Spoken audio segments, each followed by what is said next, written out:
Where did you grow up? In Mount Olive, Alabama, Jefferson County. Oh, close by. Yeah, not too far. And you were born, what's your birth date? October 27th, 1924. All right. And how old were you when, did you enlist or drafted? Well, they drafted 18-year-old. Just finished high school? Only 1 year. I had, I would be in 1942 when they started taking 18-year-old. Okay. And that's when I had to register. I went in 43, Camp Croft, South Carolina, training. Went from Camp Croft, South Carolina to Fort Meade, Maryland. That's where my son was just stationed in the Marines. Is that right? Yeah. And then I went from there, we went overseas from Camp Patrick Henry, Virginia, loaded on the Empress of Scotland. There was 8,000 on the ship. Wow. 8,000. That's incredible. Unloaded in Casablanca, North Africa. I think it was only about 9 days going over because we didn't go over in a convoy. It was by itself because the ship was so fast. That's a good thing. Yes, I didn't realize it. I thought convoys was safer, but it wasn't. I found out later. Too many targets. There's too many targets. Unloaded in Casablanca, North Africa. Then went to Algiers and Oran. Down the coast. Loaded again. And I forgot what the name of that little place was. In Caserta, I think. Caserta. Okay. Caserta, I think. Went from there to Naples, Italy. We fought our way up with 34th Infantry Division, Company C, 135th Infantry, Monte Cassino, Anzio, Rome, Pisa, Florence, Bologna.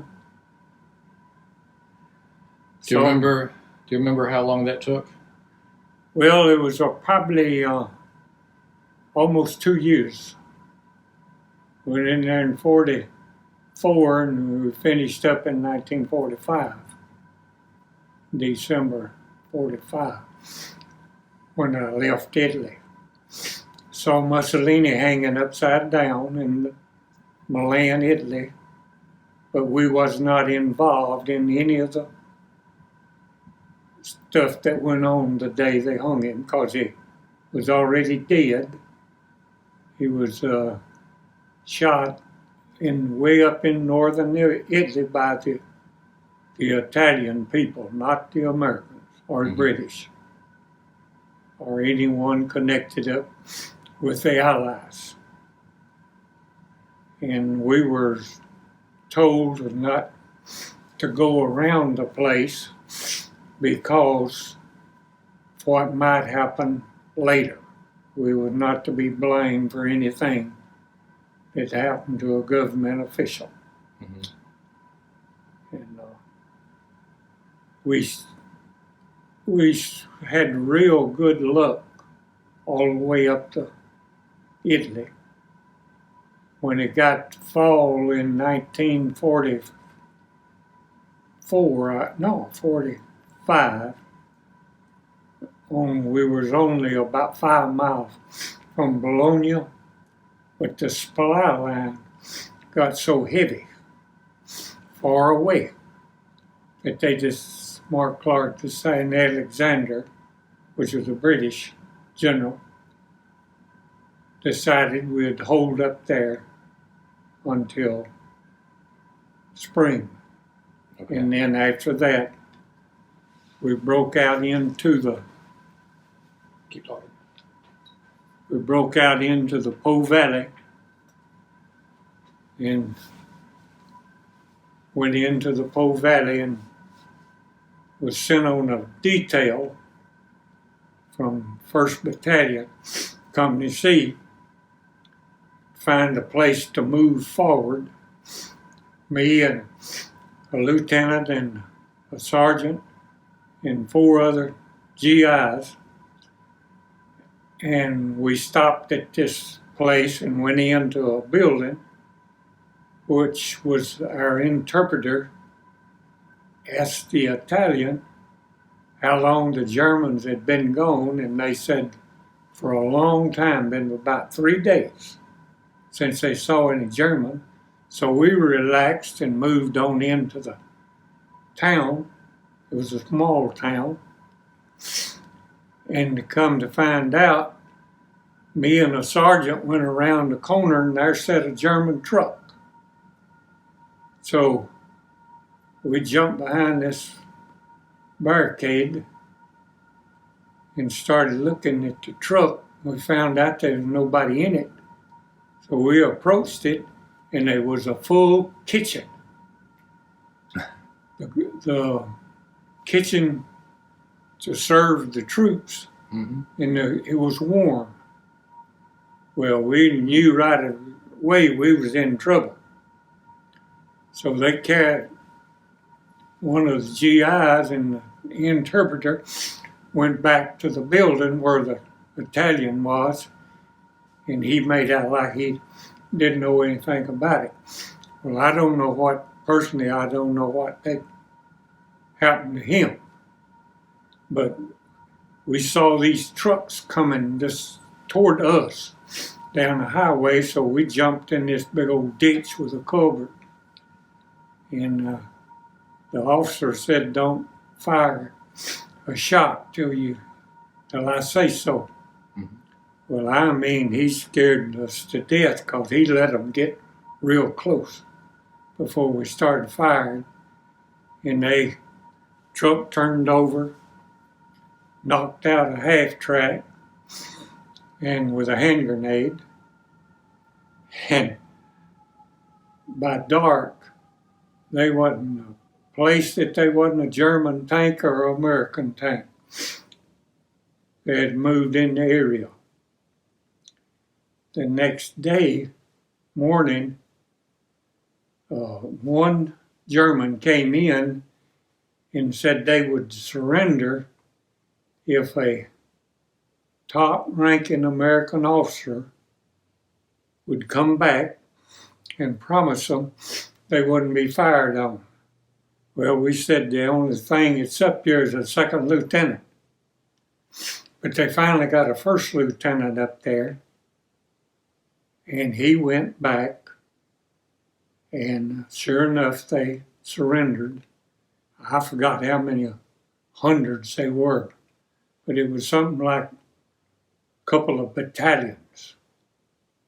And they came marching down the highway there, and these big old white horse, a beautiful horse, this German was sitting on top of that horse, riding it. They came into the town square, and all the GIs just gathered around, and he came up, and our first lieutenant, and I believe it was maybe another officer there by then, and he pulled up in front of them, said something or another, I don't know, in German, and these 2 German soldiers, they run over and grabbed one side of the horse and one the other side. And he got off. And it was real sad, you know. He got off of his horse and walked over there, pulled out his gun. I don't know where it was, a Luger or P-38. And he handed it to the lieutenant and saluted him. But it was sad, you know. And then they started surrendering all over. We captured a whole division. Wow. We captured the German 34th Infantry Division. And because we was in the 34th and we captured their division. And I got papers to prove that. How about that? Right there. But from then on, you know, they would surrender in groups. Okay. And a lot of the GIs found out the war was over by the German telling them. They were so far back in the rear and some so far out in the front. Mm-hmm. They was hiding in groups, just like, so we was taking them in small groups and large groups. But right at the last, I remember we overrun a garrison. They never did break line, chow line. They was in the chow line eating. And we waved at them as we went by. We just left them alone and they left us alone. So. Just sitting there eating. Just sitting there eating, yep.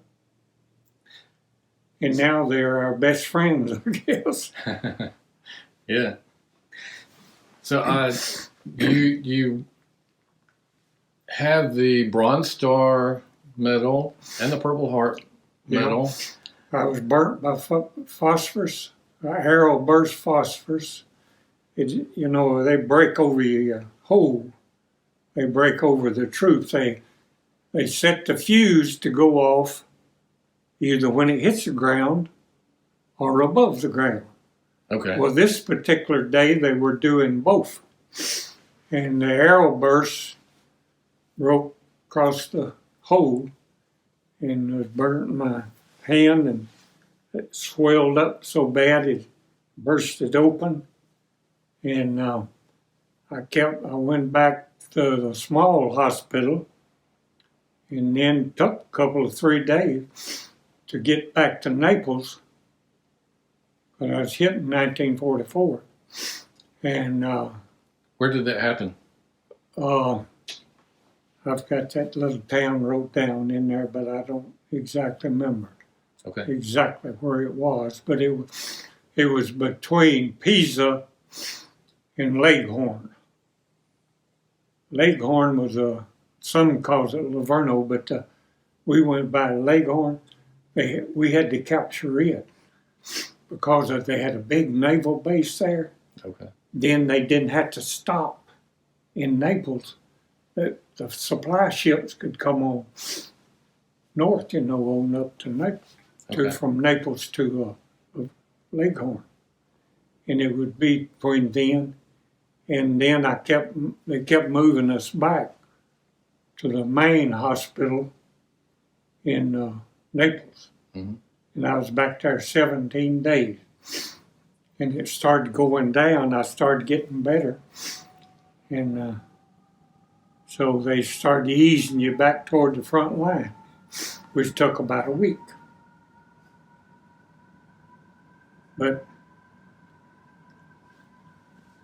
that was an experience, I guess you could say. Yeah. Then, and the Bronze Star?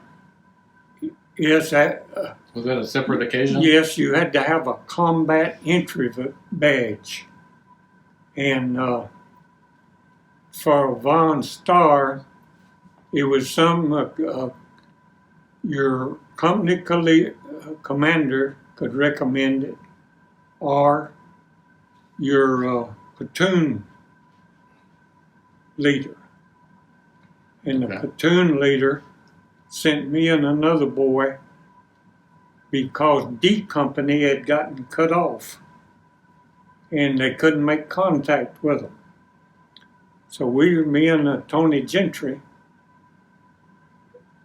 boy was in my platoon, volunteered to go, and we come across some troops from the 36th Division, and we asked them, had they come in contact, and they said, no, we have heard that a D Company from the 34th Division has gotten trapped set out front lines.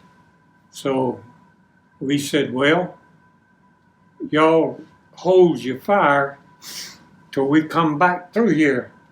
We're going to slip out there and see if we can get in contact with them. And sure enough, we did. A lot of them was held up in an old house.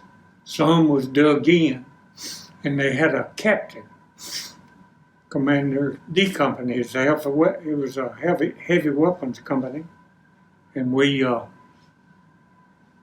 found them and they showed us on the map. Captain did, and he didn't mark it. He just said, "Remember this cross right here," and he made a cross like that with his fingers, and said, "Tell them that's where we are."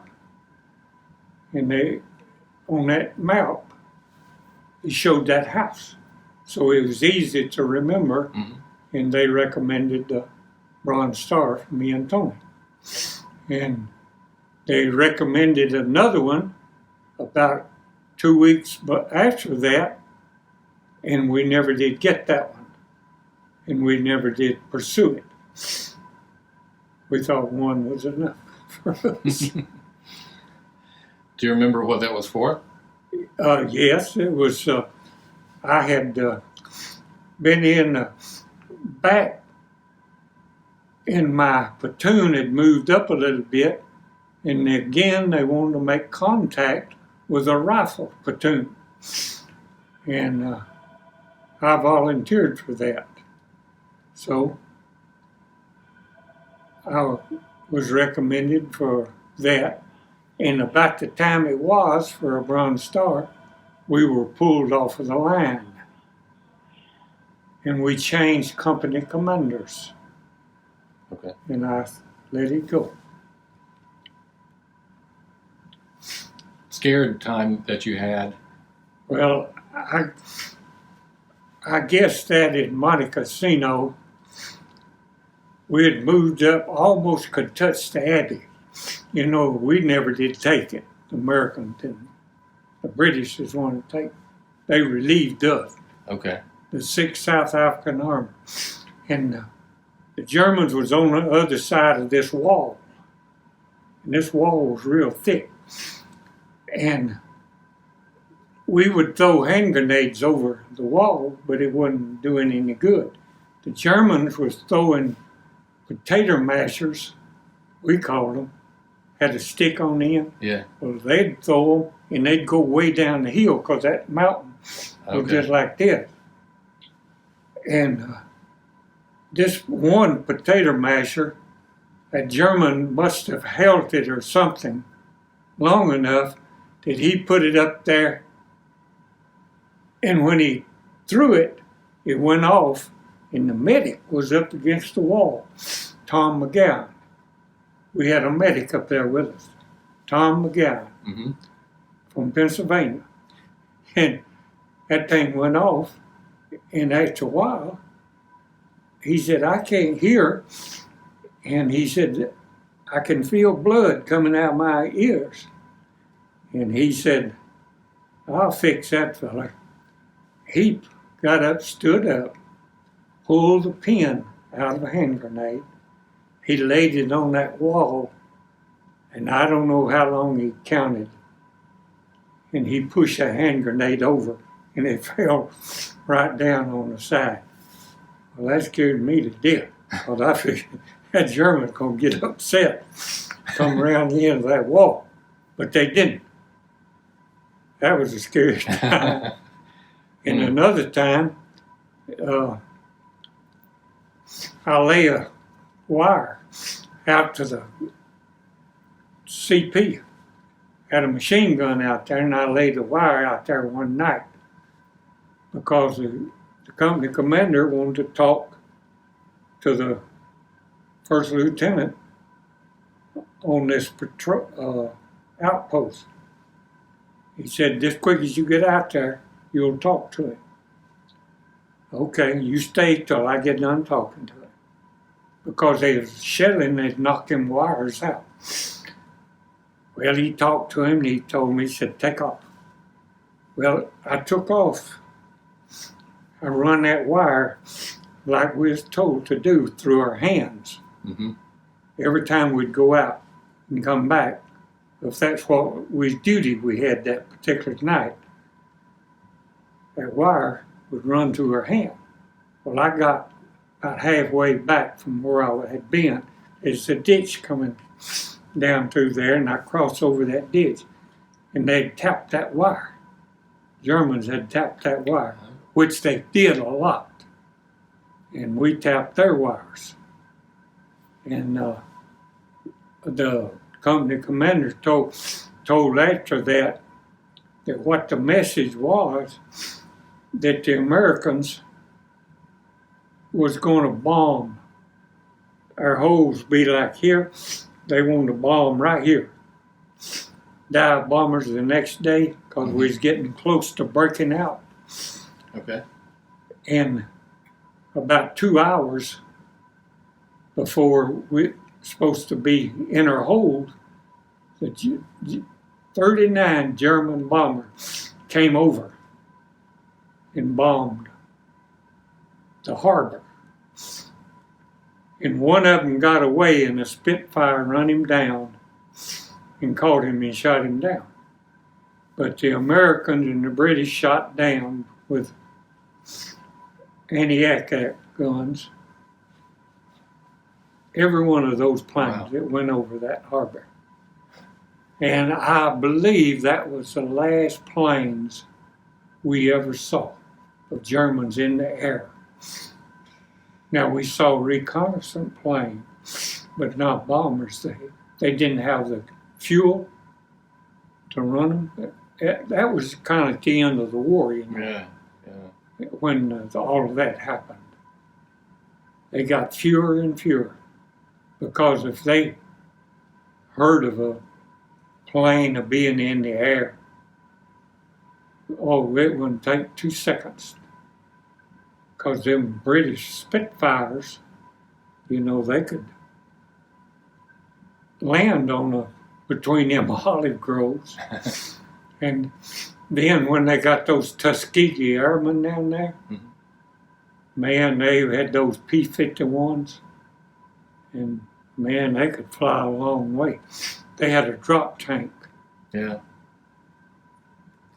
In fact, the P-51, what was happening, they had to turn back before the fighter planes would, before they got to their target. And them Germans wouldn't attack the bombers. So the Spitfires and fighters turned around. We had a P-38 at Twin Tail. They had to turn around, and then them Germans would come in there and start strafing, start trying to shoot the bombers down. Well, one day when they got those Tuskegee Airmen with those P-51s with them drop tanks, I believe that's what they call them, a drop tank. Yeah. They didn't turn around. They won't know what was going on. And the Tuskegee Airmen never lost a bomber. That's true. To a fighter plane after that. As they shot them down with anti-aircraft fire. But the fighter plane never shot one down after we got that drop tank. But that was a long time ago. Good story. Thank you so much. But there's a lot of things that happen that I guess combat soldiers don't tell or talk about.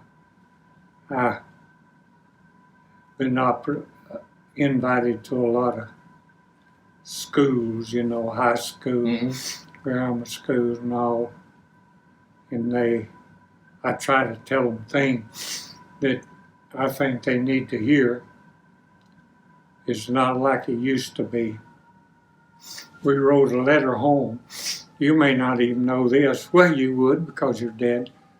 We write a letter home. An officer had to read it. and then he would seal it. If he didn't like what was in it, we couldn't tell where we were at. Mm. But if we give any hint, they'd cut it out, mail the rest home. It had to have a stamp on it before it was approved. The officer had to stamp it. I heard that. Yeah. Yep, that's what we had to do. Sure did. But now they got a phone in every pocket, I guess. We had those, like what I did a lot. We had little old things, we call them sound powers. It was you'd think it was a telephone receiver, one of these old-timey ones, but a wire came out the back. You had a reel of wire. You'd run it out to a gun policeman, a machine gun, or a squad leader, and you'd leave there, or you'd hook it up right there. And the captain would tell him what he wanted to know. He'd whistle in it. That's the reason he called it sound power. Or I'd whistle in it. You call it a what? Sound power. Sound power? Yeah. I would whistle in it back to the rear and get whoever wanted to talk to the officer up on the front line. I'd sit there, or maybe go back. Whatever they told me to do, I'd go back. And then they shelled in it, especially at Anzio. See, that place was small. And there was wires laid everywhere on the ground. And you would keep communications that way. And then sometimes you might have a telephone. You'd ring it like that, and it would ring in the rear. But if you was up all the way on the front line as far as you could go, another step, you'd be in a German hole. You would whistle. You'd whistle in there, or do something, make a noise. Well, the runner back in the rear was the captain. He would have to hold that thing till he heard a noise. And he'd hand it to the captain. They would talk. Then uncouple it. And then if you was moving up, the captain would call out, he might say wireman up front. Then you would walk, take that reel of wire, you'd go all the way up to where he was and hook him up to the rear. It might be the battalion, a regiment, whatever he had to have. I tell you what, a feller asked me here at church, hadn't been, a couple of years ago. He was watching too much of this band of brothers, you know. Yeah. He said, I want to ask you one thing, John. I said, what is it? He said, did y'all curse that much when you was moving up? I said, well, I'm going to tell you one thing, Mark. I said, when you was moving up, I've went for half a night. Didn't even hear a word spoke, much less a curse word.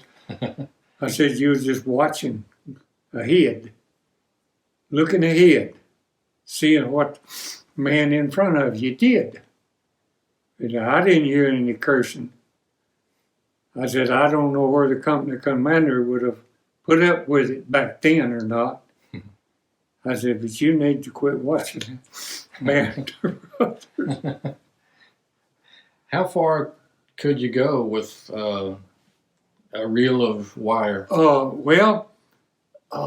I guess about the furthest was probably about, furthest I would know, probably 100 yards. Okay. 50 to, well, from the foxhole or gun position back would be maybe anywhere 25 yards to, it could be 100 yards. You know, according to the way they was set up that particular day to get cover. Mm-hmm. You had to generally set up. They would say if you was moving up, they had on the map how far you was to move. the only person that knew that was the company commander. He would have a map and it would be marked. The reason for that, they would raise that artillery, and that's where they would lift that artillery there forward. I see. But everything would, an attack at night, you might say, well, how would that work? The only one I know it didn't work was we attacked Monte Cassino at night. And we just couldn't get across that Rapido River. And the Arno that run down through there. There was another river Rapido, I guess it was, run down that mountain. At Monte Cassino, a lot of people never did know this. There was a war college there, the Italian, the 133rd Infantry out of 34th Division. They're the ones that captured him. Sure did. They occupied this while we went around. Okay. We attacked Monte Cassino face on one night. Didn't do any good. Next couple of days, we attacked it from the rear. And that's where the British relieved us, and we went to Anzio. Okay. Was most of the combat action, would you say it was in towns, or would it be out in the countryside? Well, a lot was in towns. Most of it wouldn't be direct in the towns. A lot of it in Italy. Our part, and a lot of Germans. That the Americans and British signed the agreement with the treaty that they called it. What was that treaty? I'll think of that name in a minute. And it was a treaty that they had that we did not tear up religious towns. Okay. Like Rome. We wasn't allowed to go in a single building or any other place, like the bridges crossed into Rome. The Geneva Convention. Yeah. The Americans observed that. The Germans did not tear up anything in Rome. In fact, I think they had an order to do something in Rome that Kesselring, Field Marshal Kesselring, did not carry out because he just didn't think it was appropriate. The bridge going across into Florence. It was one of the oldest bridges in the world. Did not blow it up.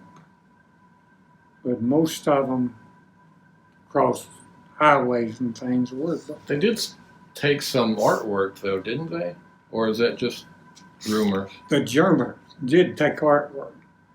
They went to the monastery, the casino, that was the big place.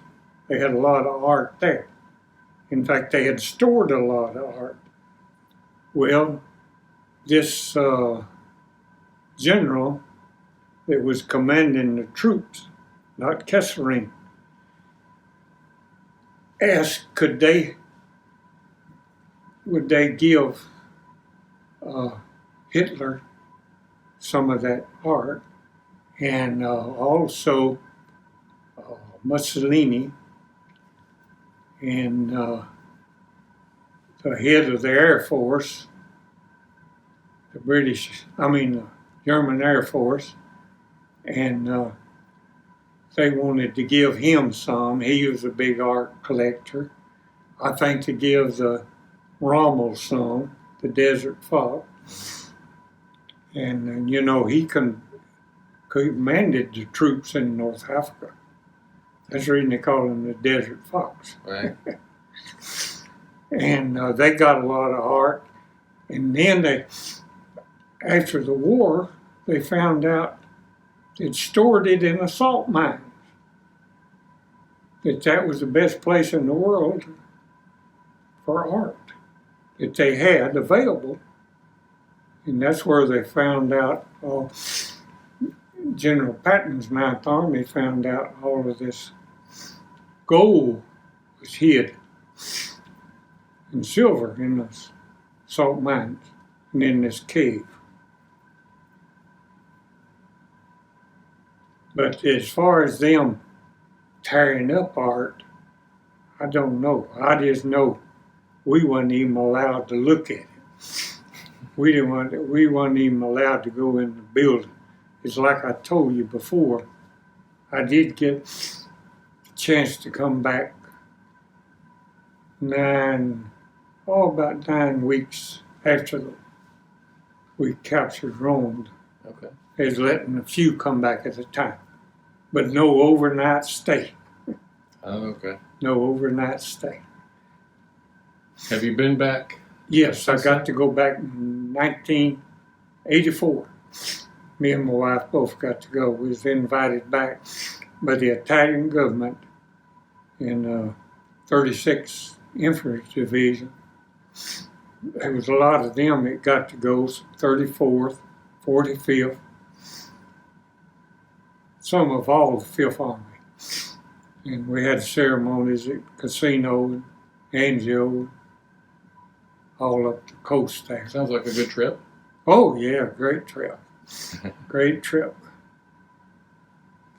I've never been, but my wife and I are talking about going to Italy by next year, I hope.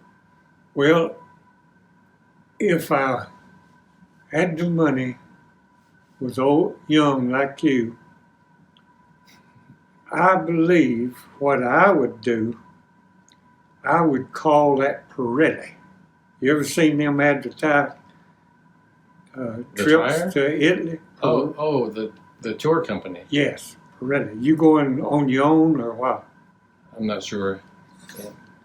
Probably. Maybe get some advice. Mm-hmm. Because you get over there, it's not like you think it is. If you was there during World War II, they had nothing to eat.